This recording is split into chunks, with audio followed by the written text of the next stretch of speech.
पवन सिंह को सांसद रवि किशन और निरहुआ ने दिया बधाई।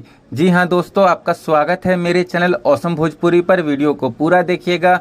वीडियो पसंद आए तो वीडियो को लाइक और चैनल को सब्सक्राइब कीजिएगा। दोस्तों, पावर स्टार पवन सिंह को बीजेपी की तरफ से आसनसोल से 2024 का लोकसभा चुनाव लड़ने का टिकट मिल गया है, जिसकी खुशी में दोस्तों आज हमारी इंडस्ट्री के सांसद रवि किशन और दिनेश लाल यादव निरहुआ ने पवन सिंह से दिल्ली में मिलकर मुलाकात की। साथ ही दोनों सांसदों ने पवन सिंह जी को गले लगाया। आप लोग देख सकते हैं इन फोटो को, जो बड़ी तेजी से वायरल हो रहा है सोशल मीडिया पर। दोस्तों, पवन सिंह जी का बीजेपी से टिकट मिलने का सपना तो पूरा हो गया है। बस आप लोग इसी तरह से अपना प्यार और आशीर्वाद बनाए रखें और पवन सिंह जी को सांसद बनाएं। दोस्तों, आपको ये वीडियो कैसा लगा कमेंट करके जरूर बताइएगा। फिर मिलते हैं किसी नए वीडियो में। वीडियो पसंद आए तो वीडियो को लाइक और चैनल को सब्सक्राइब कीजिएगा।